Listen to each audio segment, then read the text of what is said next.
Good morning, everyone, and welcome to another Friday seminar organized by the Center of Islamic and Middle Eastern Studies at the University of Oslo. So my name is Teresa Pepe, and it is my big pleasure to introduce the speaker for today, who is Dr. Olmo Gölz. So Olmo Gölz is a lecturer in Islamic and Iranian studies and coordinator of the master program in Islamic studies at the University of Freiburg in Germany. Dr. Gölz has a PhD from the University of Freiburg, where he discussed topics of urban violence and configurations of masculinities in the 20th century Iran from a sociological perspective.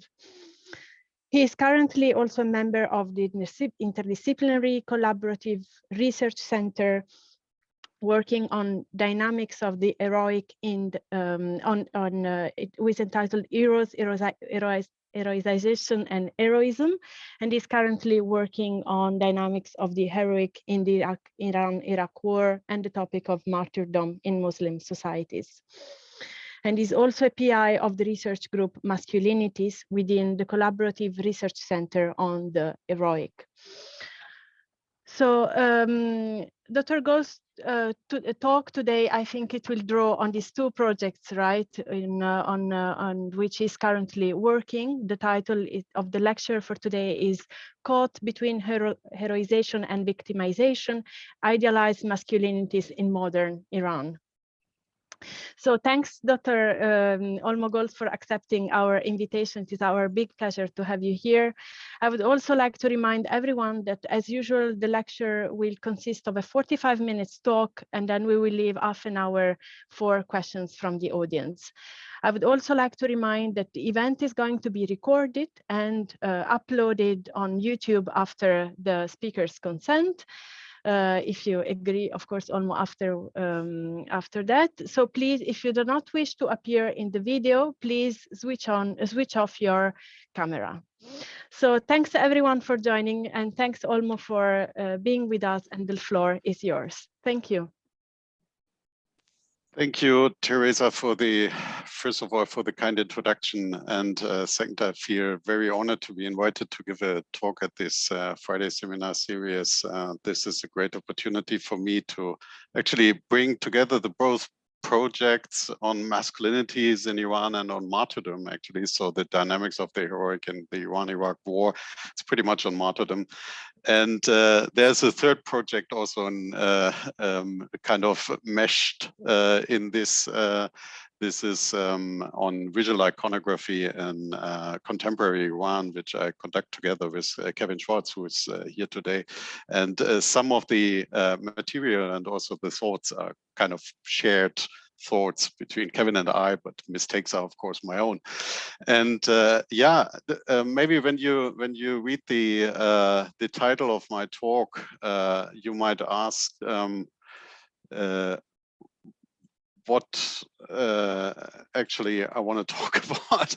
I guess the title of my lecture today initially raises some questions. For example, who or what should be caught between heroization and victimization, or perhaps what can idealization or heroization have to do with victimization actually? And above all, who is declaring whom to be heroes or victims here? And is this what I'm doing in my lecture today? Well, I assure you, I don't want to do this, but to counteract the impression, I have to start with a disclaimer. I'm not concerned with heroes or victims in an essentialistic sense. I assume that both are categorizations that result from attribution processes by the admirers. And this also marks the starting point of my work. It is first of all a sociological reflection that I would like to make here. The statements I make and what follows are therefore to be understood primarily as theoretical statements that can ultimately be applied to numerous historical or social configurations and are not restricted to the Iranian case. I am, however, interested in the social implications that arise from the concept of martyrdom This was not in the title, but maybe the heroization and victimization already gave a hint. This martyrdom being precisely that prototypical configuration in which heroization and victimization paradigmatically collide, as I will explain in what follows. In this context, Iran provides me with a frame of reference, primarily because on the one hand, I can explain the historical processes of the discursive amalgamation of heroes and victims here. And on the other hand, because Iranian society presents itself, at least from an ideological perspective, as a nation in which the cult of the martyr occupies a central place to this day. During the holy month of Muharram in 2020, on the massive billboard at the Wali Asr intersection, one of the most prominent sites for regime messaging these days, a mural appeared that provides me with a perfect starting point for my talk today. This mural presents the simple slogan and calligraphic font, Mo Millat Shahadati. We are a nation of martyrdom. Certainly, this supports the observation that the cult of the martyr is still maintained in the Islamic Republic until this day. If this, however, so if this is really a nation of martyrdom, is the case, or only wishful thinking of a religious elite, is not important here. Thus, whether the Iranian majority would really agree with this slogan is not decisive for me at this point. What I'm more interested in is how such a statement affects those individuals to whom this slogan refers. What does it mean for men and women to supposedly belong to a society of martyrdom? Now, in anticipation of my following remarks, here is the first answer to the suggestive questions I posed at the beginning. In a society that declares martyrdom a cult, everyone, men and women, are actually caught in the web of heroization and victimization, or at least affected by the pressure that these two poles exert on individuals. The question can be sharpened once again if another mural is consulted. The slogan, More Millat Imam Husseini, we are Imam Hussein's nation, also appeared on the billboard last year in the month of Muharram. First of all, this unmistakably refers to the Shiite core of the Islamic Republic of Iran. Just to recap very briefly, I'm sure most of you are aware of this, but give me just 20 seconds to go back to the Shiite founding myth. Shiite Islam traces its origin to the idea that the charismatic and political religious authority of the Prophet Muhammad was passed on to his descendants in a direct line via the marriage of his daughter Fatima with Ali ibn Abi Talib.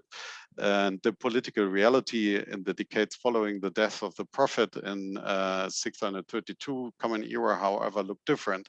In Damascus, Muawiyah ibn Abi Sufyan from the Umayyad family attained considerable power and actually took on the title of Caliph.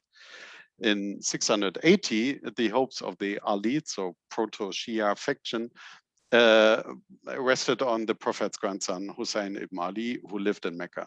In the month of Muharram of that year, and this is important now, the decisive battle of Karbala took place, in which the forces of Caliph Yazid ibn Muawiyah prevailed against the Prophet's descendant and his retinue. Hussein was killed on Ashura, the 10th day of the month. Since then, Ashura constitutes the most holy day in Shiite calendar, and the whole month of Muharram has been considered a period of mourning for Shiite Muslims. So what does it say if a slogan states that we are Imam Hussein's nation? Why the caption in green letters at the bottom of the slogans explicitly specify Boya tamam zendegiya misl ushavat, my whole life should be like his. For the sake of this talk, I would like to rephrase in my own words. First, we have to follow the heroic example of Hussein, fight our enemies, this being the side of heroization thus far, and die eventually. Here the victimization comes into play. In the perception of those who presented this slogan to the public, this means leading an ideal life. This is what the caption says. And don't be mistaken, we are talking about idealized masculinities here, because this being the second observation, all women are excluded from this, and by the same token from the notion of ideality itself, just as they have been excluded from the Battle of Karbala. In the Karbala narrative, I quote Kamran Arai here, leadership, fighting, and martyrdom are specifically male activities, whereas the women at Karbala are associated with the act of mourning and are presented as the supporters of men and children and subservient to the authority of men. End of quote. I will come back to this point later when I get to the conclusion of my presentation. For the time being, I would like to start with two theses. The first one is a theoretical one, and the second a historical. First thesis, I argue that the male martyr is a weapon of patriarchy. The concept of martyrdom is central for discourses on gender inequality, for it upholds the preservation of the patriarchal gender order in different societal contexts. The construction of the ideal male martyr impacts men and women. Both genders are affected by the ambiguous dimensions of martyrdom. The second thesis is the historical one. The exaltation of the male martyr in modern Iran must be understood against the backdrop of the history of idealized masculinities in 20th century Iran. The persistent cult of the martyr in contemporary Iran is not sufficiently explained by references to the very important, of course, Shiite essence of the Islamic Republic. Rather scrutinizing scrutinizing the emergence of discourses on the common man, the downtrodden man, and the meaning of resistance help to contextualize the idealization of the male martyr. This leads me to the structure of my talk today. The starting point provides for me the martyrdom and revolutionary and warring Iran. This is what we are talking about when we are talking about heroization and victimization. I would like to go on with some theoretical reflections on the asymmetrical aspects of martyrdom, and then very briefly introduce you to some notions of idealized masculinities in 20th century Iran and the notion of the common man in politics, the simple man's obligation to take part in politics, first and foremost when it comes to foreign interventions. And I would like to discuss this against the backdrop of some prototypes in 20th century Iran, male heroic prototypes that are caught between heroization and victimization, as the title of my lecture suggests.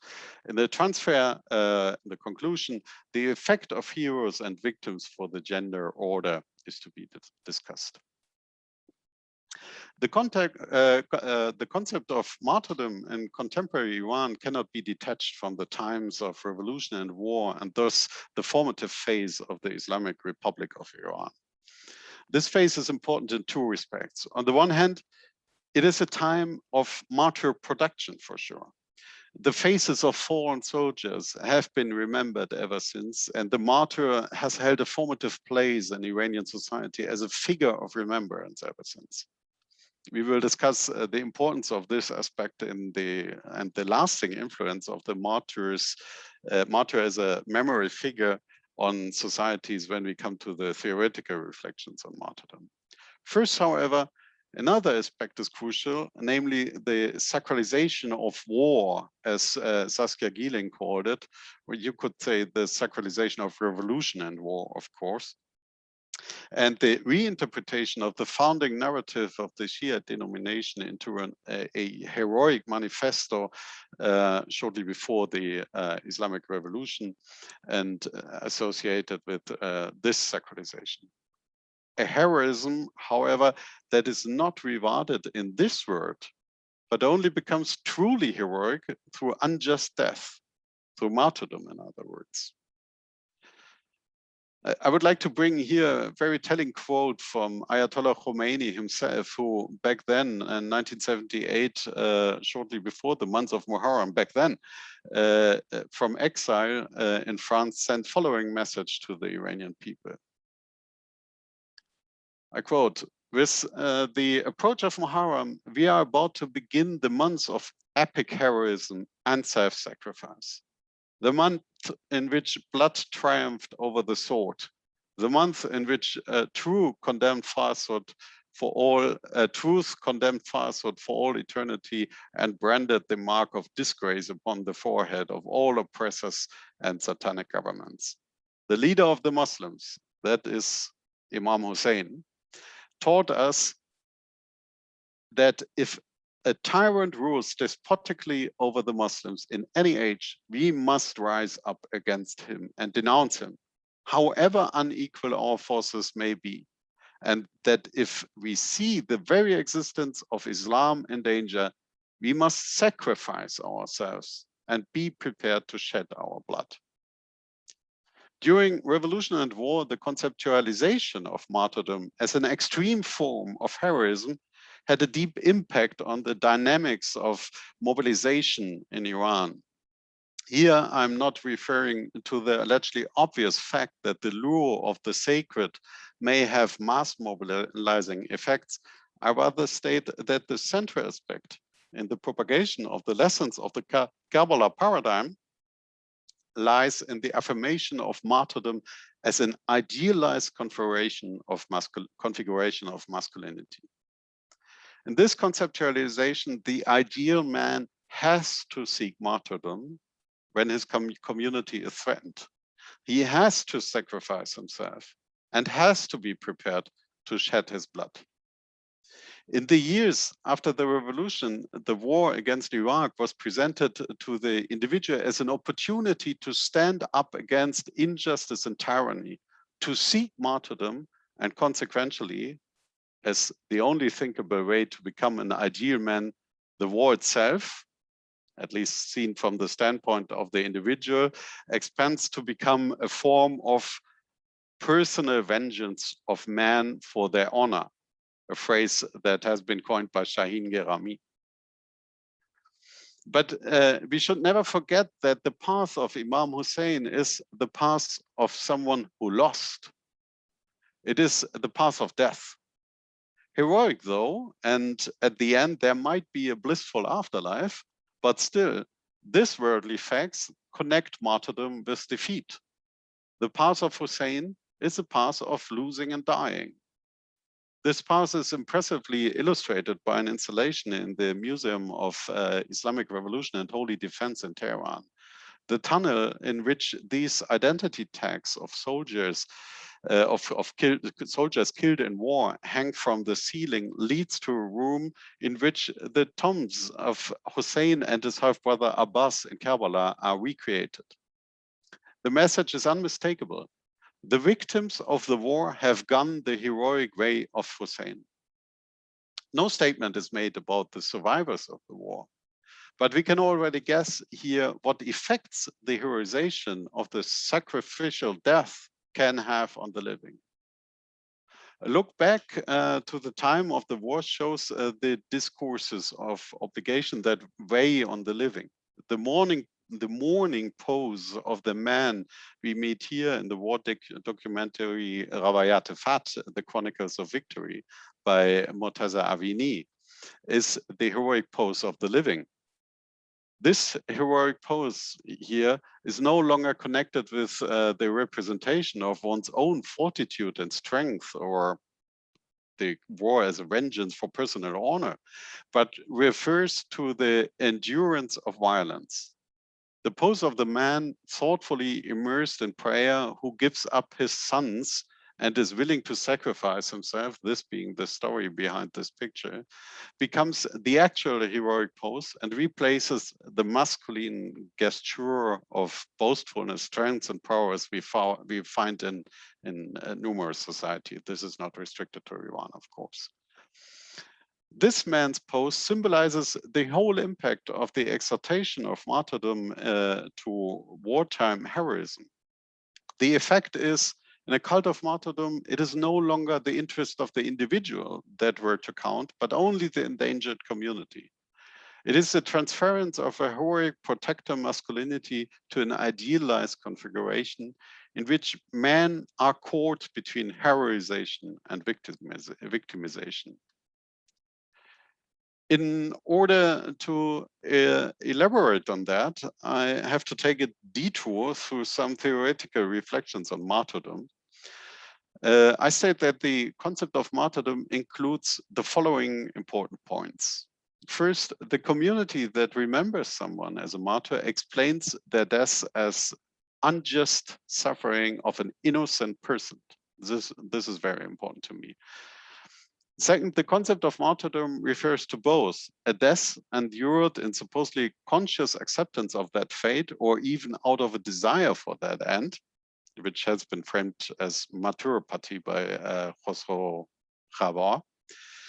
And second, and the concomitant suffering by a person to attest a superior ideal or belief system.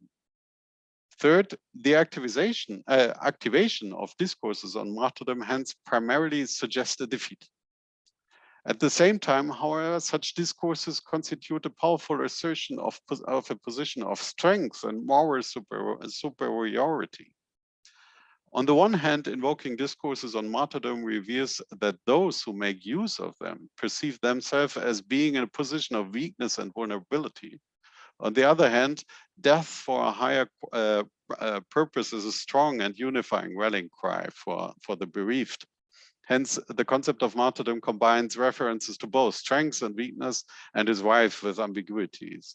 It hints in both directions, heroization and victimization. In constructing a martyr, quintessentially, a loser is reinterpreted as a hero and victor, as a winner of the struggle, actually. In their societal manifestations, discourses on martyrdom are most concentrated around society's martyr figures, so idealized men, if you will, such as the fallen soldiers presented at the Museum for Revolution and War in Tehran. I showed you the picture already. As well as in the archetypes of the respective belief systems, so the prerogative heroes, such as Imam Hussein fighting here back to back with his half-brother Abbas at the Battle of Karbala, also a mural that appeared during the month of Muharram in 2020 at the Wali Asr intersection. The understanding of the underlying concept of martyrdom varies greatly over societies, spaces, and times. For instance, notions regarding the martyr's passive or active disposition toward violence differ considerably, not just between religions. So it is just wrong to say that the Muslim martyr would be the violent one and the Christian martyr would be the one who just passively accepts its fate. This is something which is constantly renegotiated in all societies and denominations. But as I've said, but also within the historical traditions of the different belief systems and denominations. Martyrs suffer and die professedly for a belief system by simultaneously rejecting a competing belief system. Therefore, the underlying concept of martyrdom signals the strength of this specific belief. That signal appears unrivaled in its clarity, for only the true believer, according to the construct, will consider making the ultimate sacrifice of giving their life for their belief. Further, at the moment of their death, the martyr radically articulates a specific form of superiority. The individual who chooses death escapes all forms of oppression. This is actually what Imam Hussein did here at the Battle of Karbala, according to the construct. Thus, the martyr develops the countervailing power to an authority by having himself killed. The heroization of martyrs draws from this perception. By contrast, however, only those who consider themselves to be in a vulnerable situation or are in fact in an inferior position in the face of a competing belief system can invoke the entire power of the martyrdom concept. Freely dying for a generally established and recognized value that is above all not perceived to be threatened or vulnerable would be regarded as an unjust or even criminal act. The same logic applies to discourses within belief systems and social orders. Every social order would delegitimize itself if it expects self-sacrifice from its members on behalf of society without pointing out an existential threat to that order. This is important when it comes to Iran and the history of Iran in 20th century.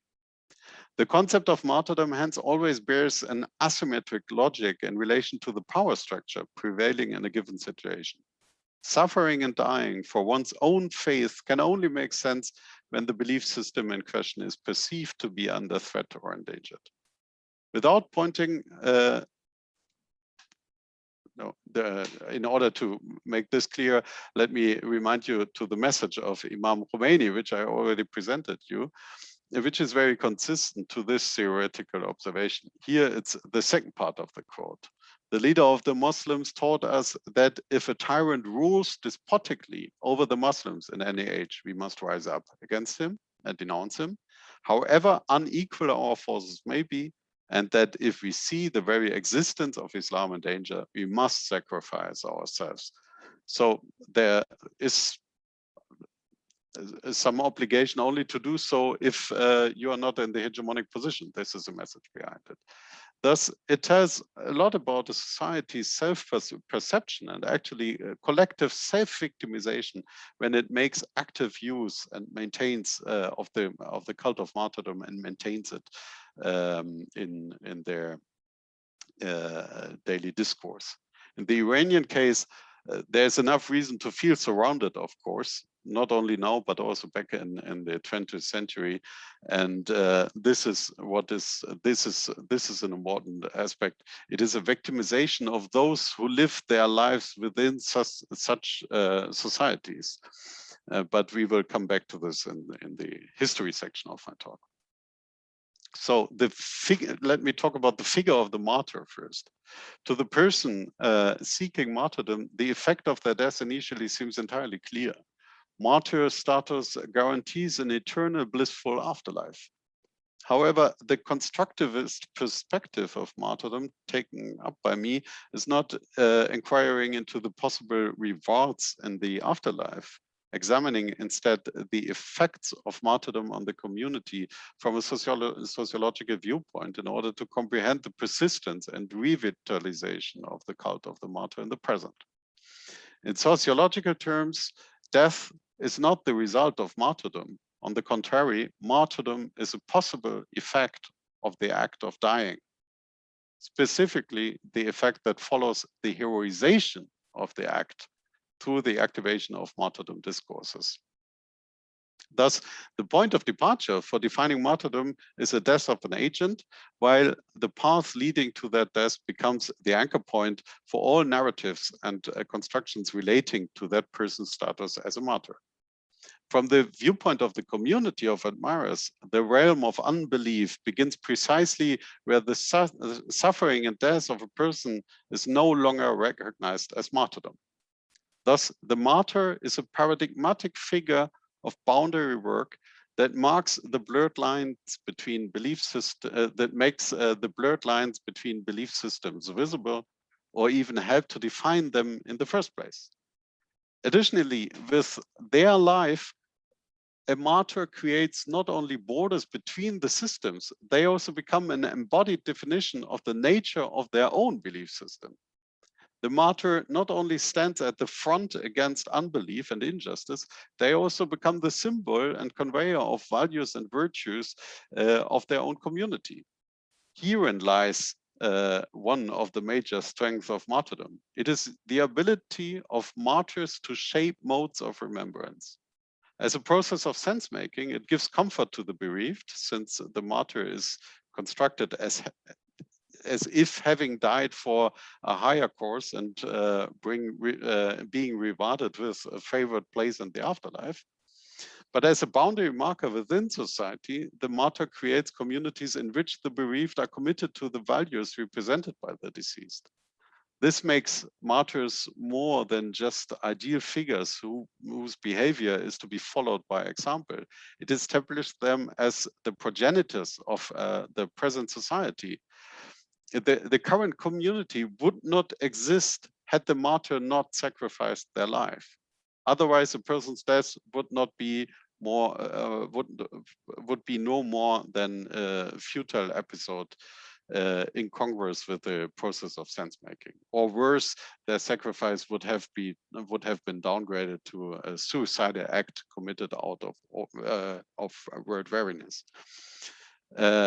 The martyrs serve as powerful representatives of society's own moral order by imparting the message upon the living: I died so that you may survive and that you can lead the life you do. The message is clear: society was under danger. It is a message of collective victimization.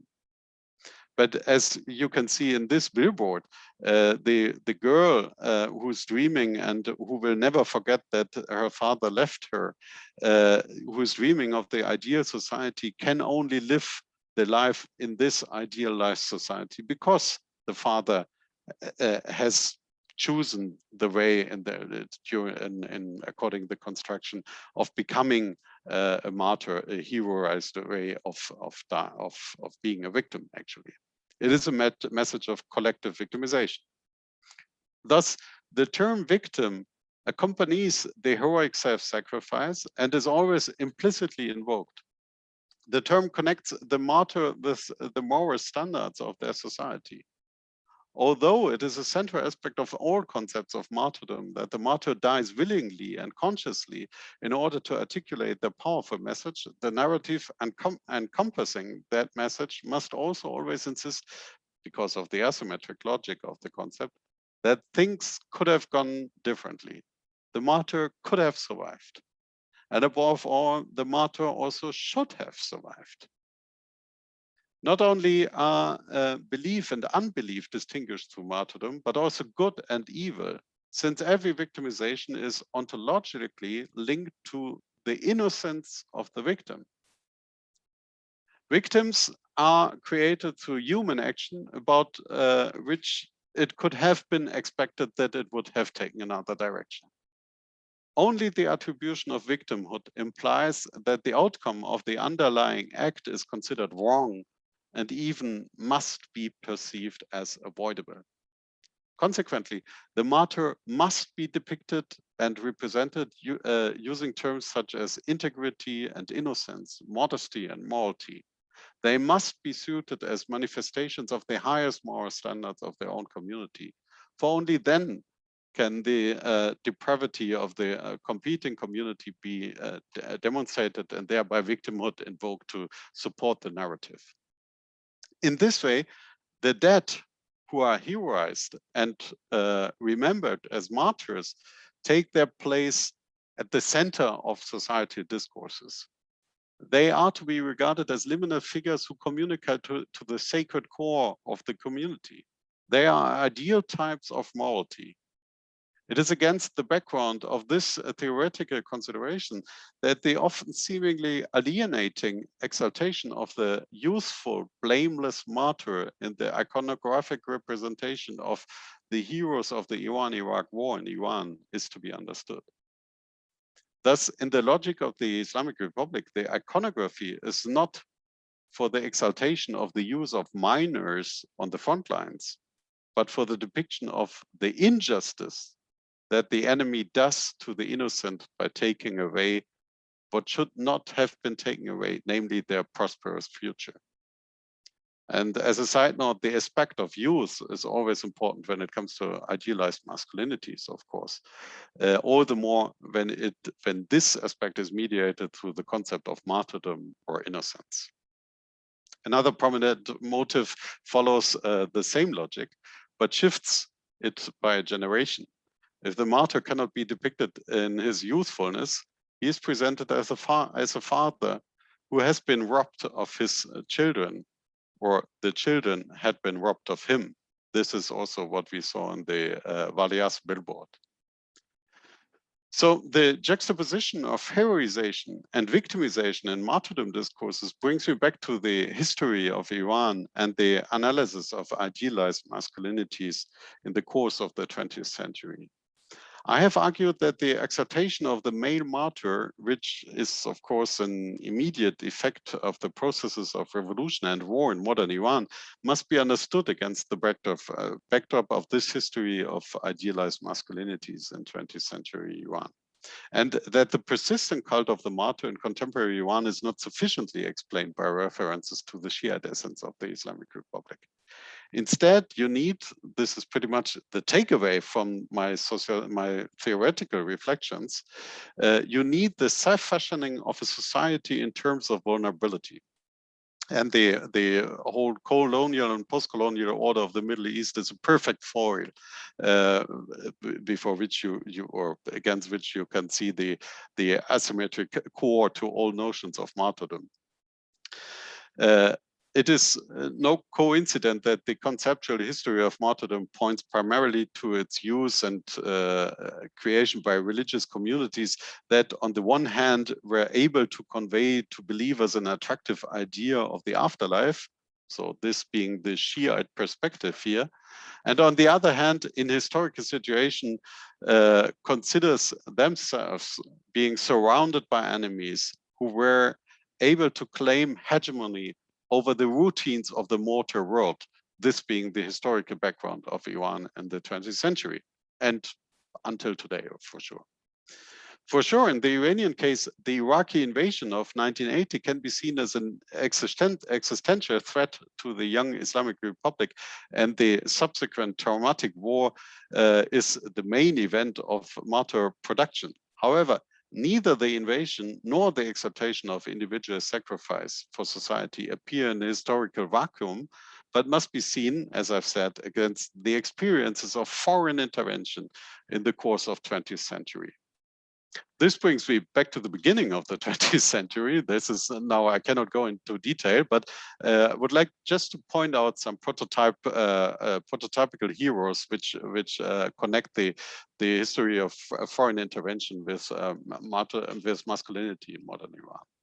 As early as during the constitutional revolution from 1905 to 1911, the most famous lutis, a term applied to some male members of the lower strata of society, were the horse dealer Sattar Khan and the stonemason Bara Khan, depicted on this picture, who led the constitutional forces from Tabriz against the royalists in Tehran. Their story is remarkable, became common knowledge in the cultural memory of Iran, and had a huge impact on notions of masculinity in modern Iran.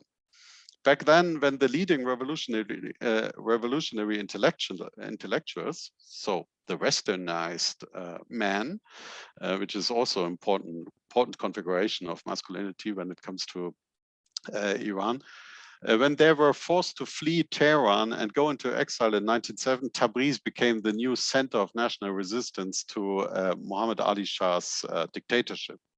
The royalist forces initially took over parts of the city, but were run out of town by local groups of men, actually, of brave men headed by Sattar Khan and Bara Khan.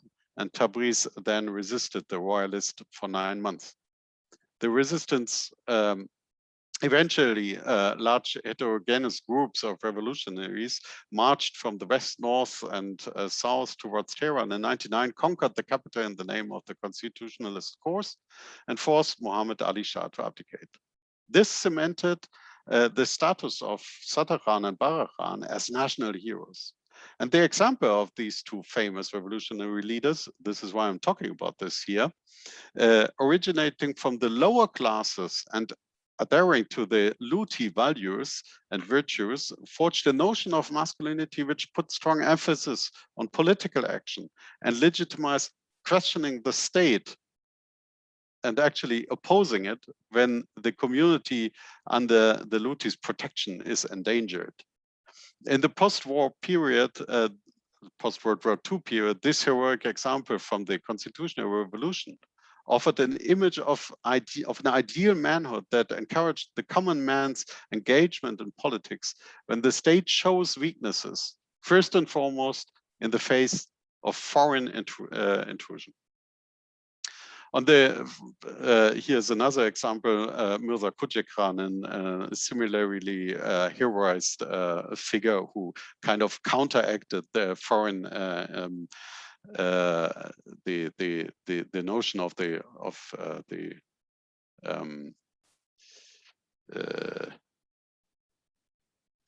the state, which is pretty much controlled by foreign powers. On the first glance, this has not much to do with the martyrdom discourses of the Islamic Republic of Iran. And it is true, these are totally different things. However, the example of Sadr Khan or Mirza Kudjekran has had a deep impact on the history of 20th century Iran, not only because it triggered actions of some prominent epigones, but also because the example has led to the reinterpretation of a masculinity ethos that is crucial for the understanding of Iranian history. Even during the Iranian Revolution, revolutionary movement in the end of the 1970s in Iran, the models of the simple man, Sadr Khan and Barr Khan, and also Mirza Kudjekran, were reaffirmed both in Islamic as well as in leftist discourses when they were reinterpreted as idealized mostazafin, so the oppressed in Islamist parlance, who took matters in their own hand, or proletarian leaders of the urban poor, respectively. Against the backdrop of the frustrating experience with Pahlavi dynasty and on the one hand, and foreign influence in Iran on the other, let me remind you to the important notion of weakness and vulnerability. The heroic example of the common man engaged in politics was enriched by the Shiite dimensions of martyrdom in the 1960s and 70s. Here's the point when it got meshed up a little bit. This is illustrated in particular by the example of Tayyip Haji Rezai, who in terms of his social background can be described as an epigone of of the heroic figures Sadr Khan and Barr Khan. Tayyip led some urban gangs in Tehran in 1953 during the coup d'etat, was on the side of the Shah, but later switched side, and in 1963 during some uprising in the name of Ayatollah Khomeini, he was incarcerated and later executed.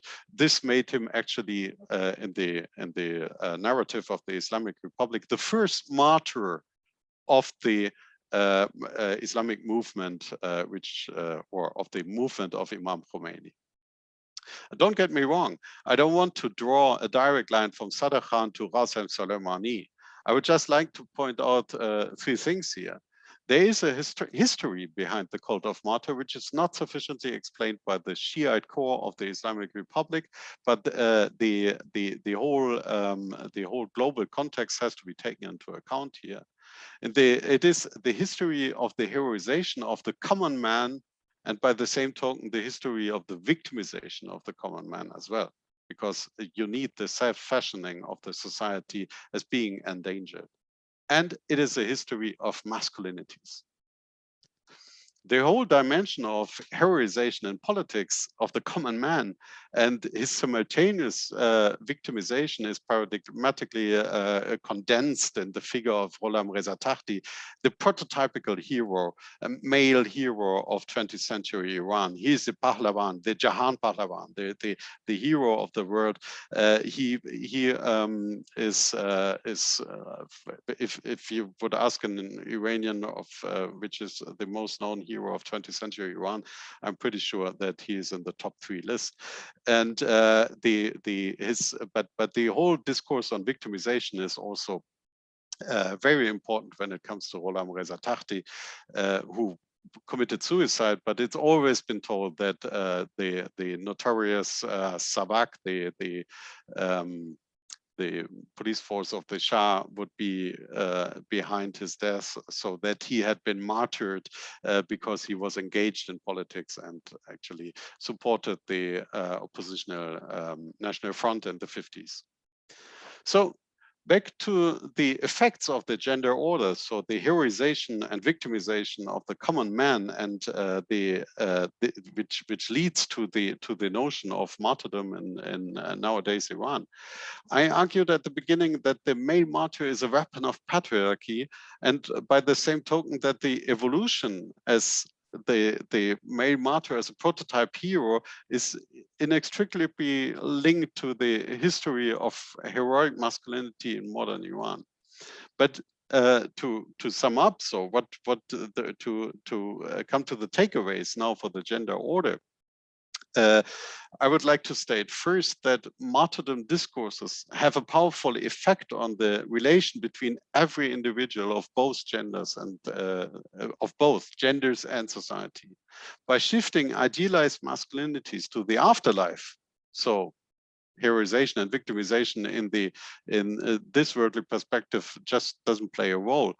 All that remains for the living men and women is the perception of their own flaws. For actors in the mortal world, only the diagnosis of their own, either their femininity or their defective masculinity remains, so that the example of the heroized martyr unfolds an outstanding appellative effect. Accordingly, the irredeemability of ideality ultimately commits both genders to behavior that appears as good as possible. The example of the martyr presented as innocent and pure thus becomes a foil before which morally good and socially beneficial behavior is demanded. This applies not only to times of conflict in which a discourse of mobilization can be unfolded about this, but also and even especially in times of peace in which the opportunity for martyrdom explicitly does not exist.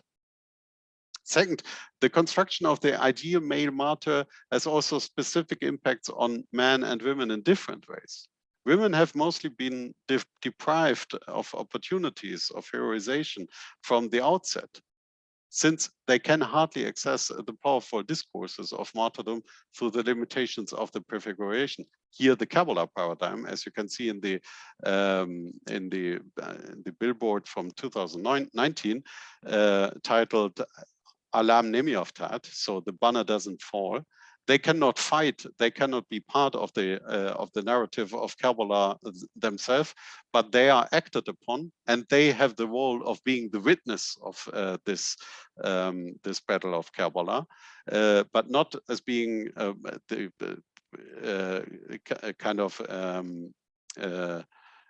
they are not having part on the heroic narrative of it themselves. So the process of social segregation, also exemplified in this picture, of the sexes, thus become central via the figure of the martyr, whose allegedly willful self-sacrifice for the community must be honored by his morally exaggerated memory.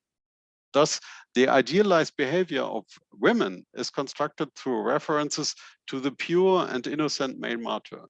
They are presented as ideally desexualized, also to be seen in this picture, subjects who are defined by being the martyr's mothers or sisters, also a very important part of the Kabbalah narrative. Men and configurations of masculinity, on the other hand, are shaped by the phenomenon that the concept of martyrdom refers to the concept of sacrifice and to that of the victim of this at the same time. The martyr himself is not presented as the one who gives his life in the sense of a superior cause, but it is also always pointed out that it should have been differently, hence that the sufferer is unjust. Thus, victimization is always inherent in martyrdom discourses. In this regard, the historization of recent martyrdom narratives shows that the martyr is explicitly to be put in a context with colonial and post-colonial order in the Middle East, and here especially in Iran. The martyr thus is an anti-colonial hero. He can only be constructed in the face of Western hegemony and the experience of Muslim man's emasculation associated with it. martyrdom discourses in the Middle East and in Iran especially, thus present a form of an anti-colonialist empowerment. This is some different takeaway of marginalized masculinities, I would say. So when we come to the conclusion, or this was actually the conclusion, but I just wanted to finish again with the Valias billboard stating that we are a nation of martyrs. And when we ask who is caught between heroization and victimization, I would say everyone. But it also is hints in direction of the martyr as an anti-colonial hero, not only as an weapon for patriarchy. So thank you for your attention. Looking forward to the discussion. Thank you very much for the presentation. And thank you also for taking these historical and theoretical detours. I think they added a lot of richness actually to your argument, also for those like me who are not also familiar like you with Iranian history and culture. Thank you. I will now open the floor for questions. And before I could maybe ask one just to open the discussion, or actually two. The first thing, I mean, it's striking, as you were saying, actually, the exclusion of women, right, from all this visual material that you showed. And if I draw parallels with Egypt, for example, you know, with the 2011 revolutions, the mothers of the martyrs were celebrated just like the martyrs themselves. You know, for the mother of Khaled Said, you had an attempt at arranging, you know, a public memorial. So the suffering of the mother contributed to the suffering of the martyr. So I wonder if there is any parallel there with in Iran with material you are studying. And also, I'm very curious to know if there was any reaction to the billboards that you were showing on social media, for example, or alternative platforms for communications. So, and I'm also looking forward to hear more also after the inputs from the audience. Thank you. Thank you, Teresa. Both very important questions. First of all, yeah, there is a similarity between the aspects you described on the Arab Revolution and the exaltation of mothers and sisters, actually, in warring Iran, I would say. But I would like to make the point that this is somehow just supporting my argument. I mean, they are being deprived from kind of being heroic themselves, but they are just the martyrs producers. I mean, it's really reducing the mothers to being producers of martyrs, and this is really a sad thing. The essay by Shaheen Gerami, which I quoted, Mullahs, Martyrs, and Men, is very interesting in this regard. She said that she talked actually to families, to mothers of martyrs, and is talking about the pressure on women to like kind of producing martyrs or supporting martyrs. It is the story of Karbala. Zainab, the sister of Hussein, is someone like is actually the witness of his martyrdom. So they have an important role. I don't want to say that there is no role in all the martyrdom discourses, but it's actually let's to put it bluntly, something like the sidekick. And this has the dominant effect on the gender order, I'd say. So there's much behind it. So the idealized mother of a martyr and sister of a martyr is still a desexualized subject, I would say. And second, yeah, to the reaction on this Valiaso billboard, this is a huge discussion in Iran on social media. I mean, every time when it comes to the presentation of men and women there's a huge outcry that hints in the direction that nobody is really happy with what is promoted there, and this is why I'm saying, why I said at the beginning, I don't want to say, okay, this is representative for the feeling of an Iranian or something, that they feel kind of represented there accordingly. But I just wanted to say what is beyond if you deconstruct the strategy of the messaging, then you come to the points that I wanted to make. This is highly criticized in Iran and social media. Everything I just presented. Thank you, Olmo. So I invite the audience to please use your raise your hand button to just ask questions, and I will follow the order that appears in the chat. So Soraya and Berit, I see your hand is raised. Soraya, would you like to start since you sent the question before? Sure. Hello. I'm not going to turn on my video. It's too early in this part of the world across the Atlantic. I'm in New York. Thank you for your presentation. If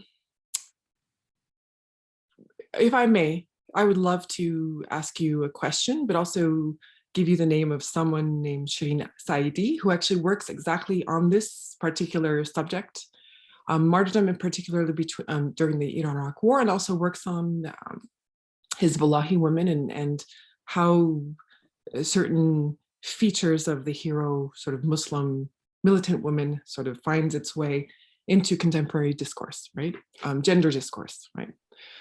So I think it's interesting that you've chosen murals and posters from just Vali Asr in Tehran, which is, you know, one of Tehran's major shopping centers and cultural centers, in an area where likely folks are just not thinking of martyrdom, right? It's probably farthest from people's minds. I wonder if you've actually viewed posters of shahadat in other cities and towns and villages across Iran, and how these messages of martyrdom are actually differently presented and communicated by the government. Also, do you consider it this particular stylized representation of whichever ministry is in charge of producing these kinds of posters during Muharram, maybe they're using them as a kind of preventive or disciplinary or regulatory method to remind the population of certain slogans and concepts that were perhaps powerful from the late 1970s through the 1990s, but not so resonant and impactful today?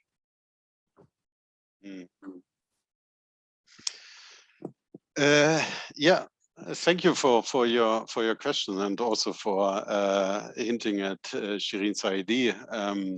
It is of course super important to really focus on women, and also militarized discourses on women when it comes to martyrdom.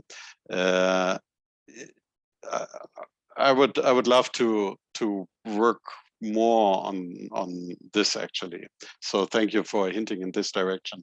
When it comes to the Vali Asr billboard, I mean, we are totally aware of the fact that this is let's say a venue of hard propaganda. It is really to put out there a message and test it in a way in Tehran. And you are totally right. There are differences throughout Iran. During the first phase of the coronavirus crisis, we saw in the provinces of Iran very different ways of dealing with the notion of martyrdom during the coronavirus crisis. We had NGOs from Gilan connected the first martyrs of the pandemic to the Iran-Iraq war experiences. We have seen posters in Desful, which is the let's say the ideal type of a town in resistance, where the martyrdom discourses have been activated very strongly.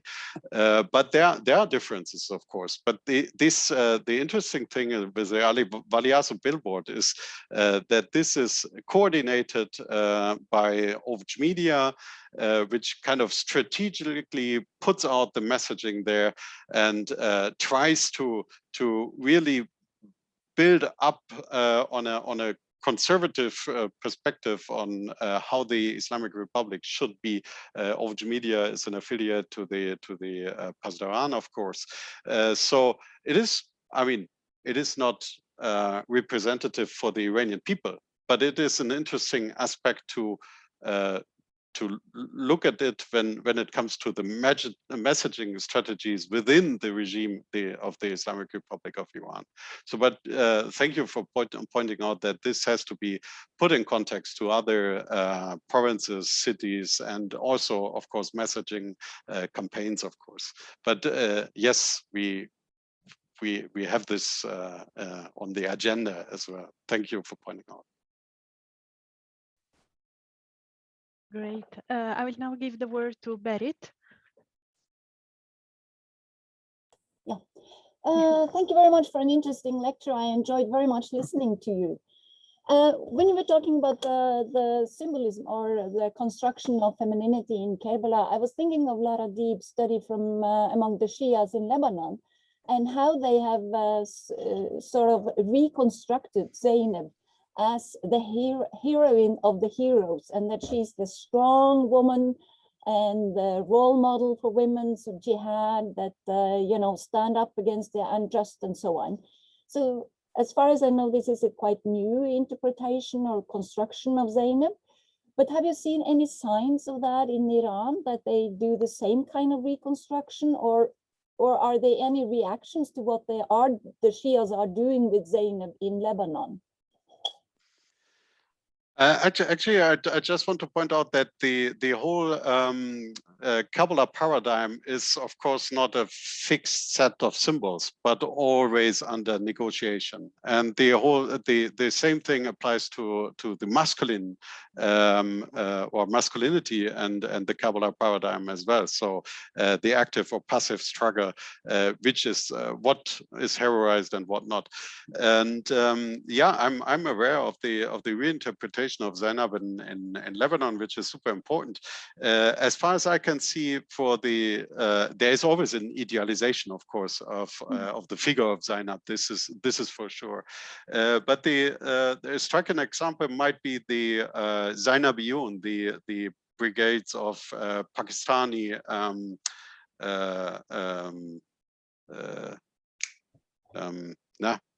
soldiers fighting in Syria, so Shiite fighters fighting in the shrine defense in Syria, and where the figure of Zainab is presented as the name giver for the whole brigade, and the other brigade would be the Fatimiyun brigades, which consists of Afghan fighters. But this also raises some interesting question about who is kind of maybe emasculated by what. So this is just not finished. I just can see that the figure of Zainab maybe didn't go in the same didn't go through the same reinterpretation as in Lebanon and Iran, but it is an important figure, and it kind of you kind of see the name popping up. Yes.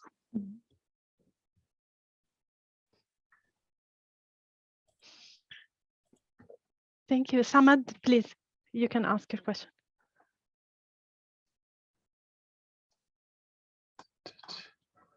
Hi, yeah, thanks for a very engaging talk. There's a lot there to work with. Sort of follow up to Berit's comment or question. I was curious if you've referred to, or if you plan on referring back to Ali Shariati's very seminal speech on martyrdom, where of course Shariati very explicitly writes the martyrdom as having two components, the Hosseinic and the Zainabic act. And I think it's quite significant. This is, if I'm not mistaken, it's 1972 or 73 that Shariati was giving a lecture with kind of the backdrop of a recent guerrilla attack that had ended with the guerrillas getting killed. And anyway, Shariati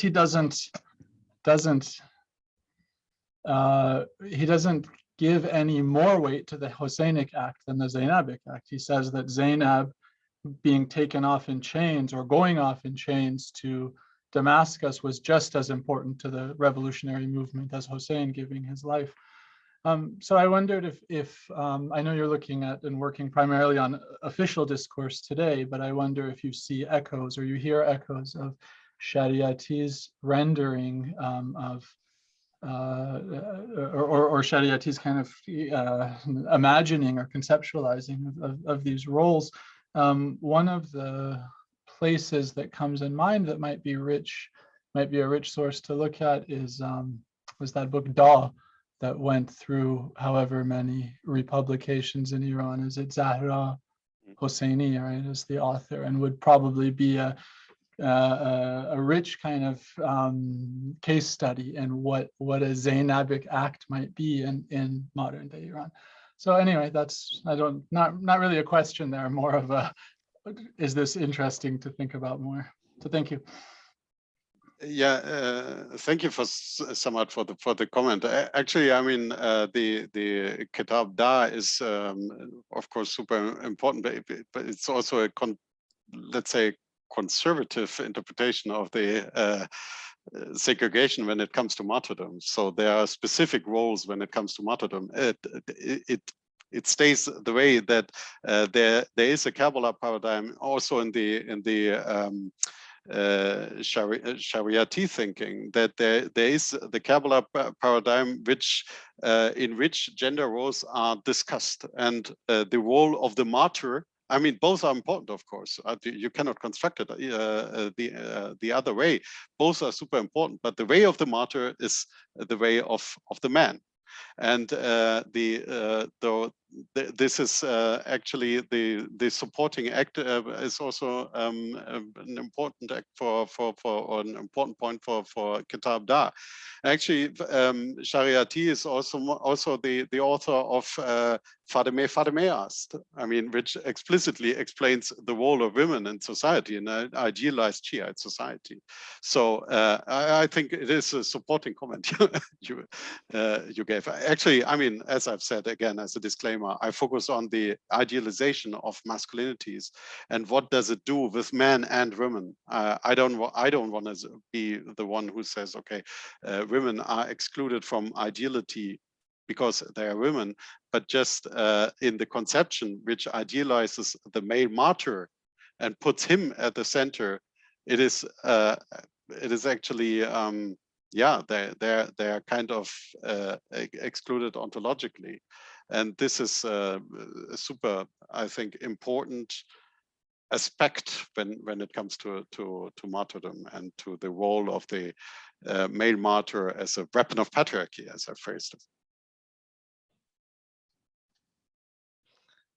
Thank you, Olmo. I see now Gulnar Narimani has raised their hand. I hope I pronounced your name right. Yeah, you pronounced it perfectly.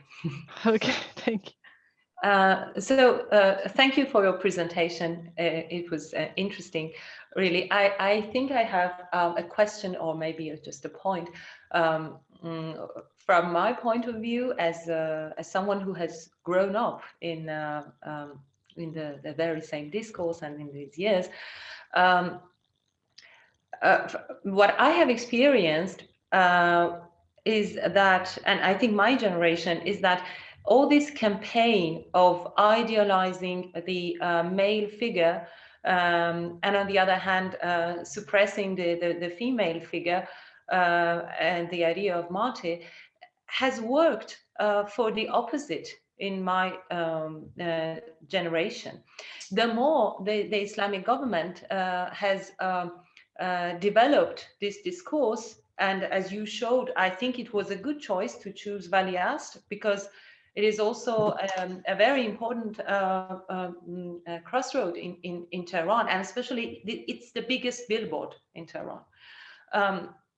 But the more the campaign expands its propaganda, the more it becomes effectless, the more it becomes useless.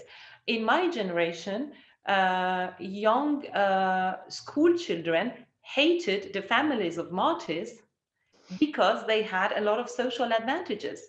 They could go to university without participating in the national concours. And I think this has not only extended, but it has become much more profound, to the extent that in the political scene of Iran today, especially in view of the upcoming presidential elections, I have the feeling that there is a minority which is addressed by this campaign, and for the huge majority, we are in a lost battle already. We just laugh at them. So I think this idealized picture of the martyr does not work at all for the huge for the majority of the Iranian people. I don't know if you consider this paradox in your thought, that the idol is actually not working. The more you promote it, the more it becomes useless. Yeah.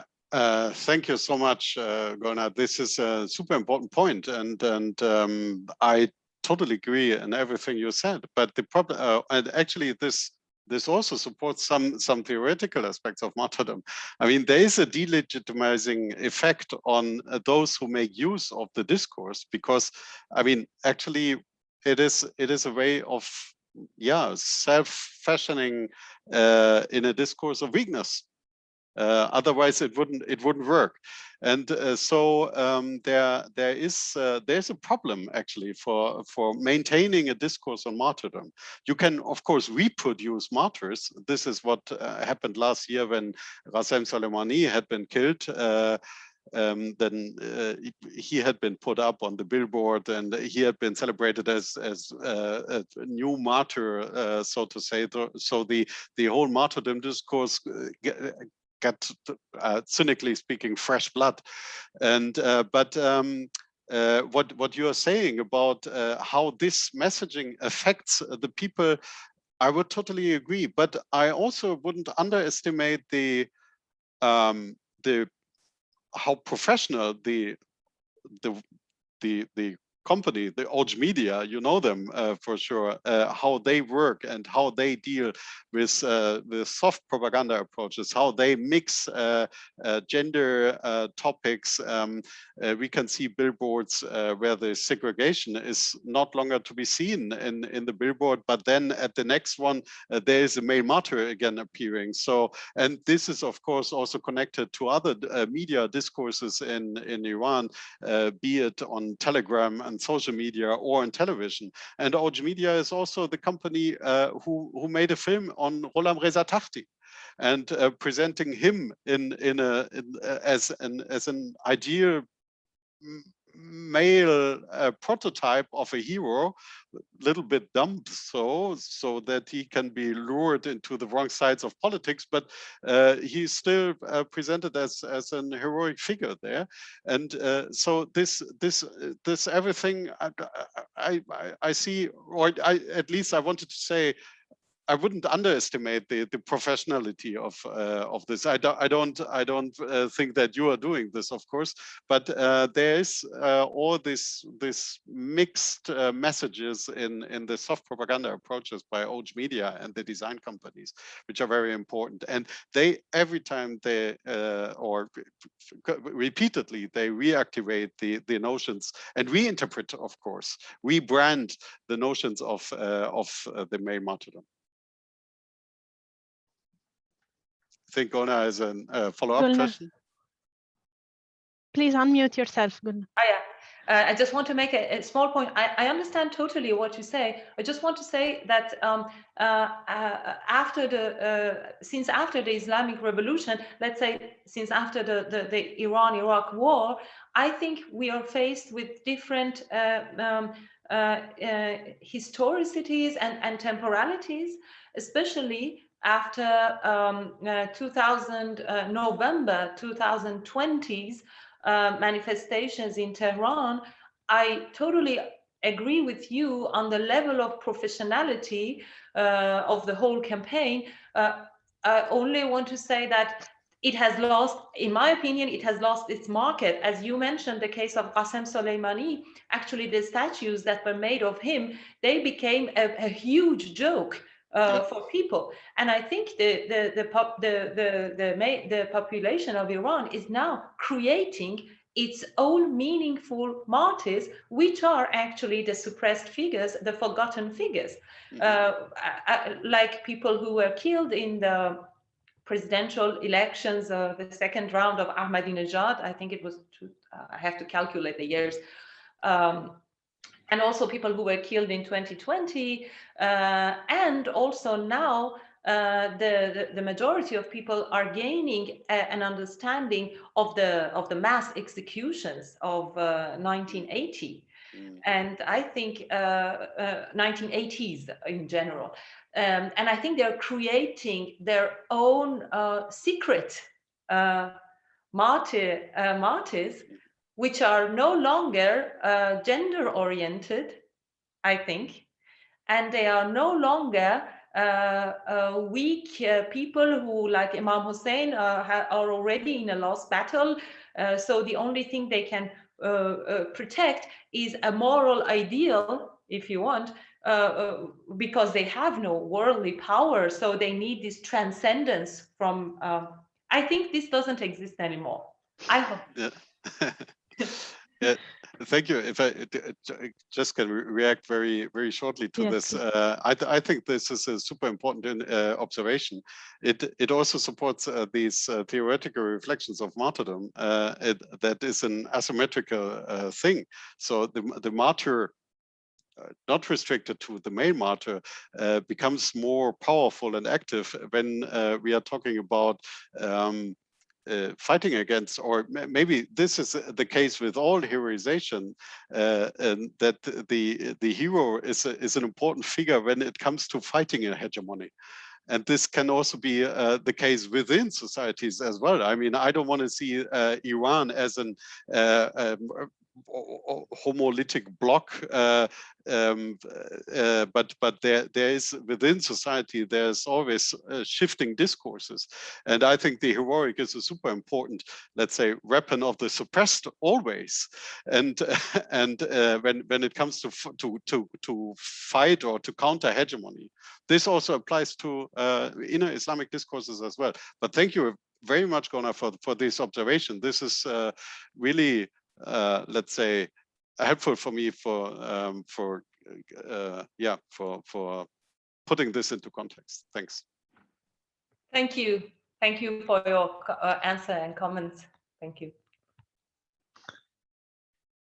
Thank you, Olmo, and thanks everyone for this very good inputs and very interesting discussion. Thank you. And Olmo, we are looking forward to hear more also about your project and your findings. Please keep us updated. So thanks everyone. I'm going to end the session here. Thanks everyone. Have a nice afternoon. Enjoy the sun for those who can.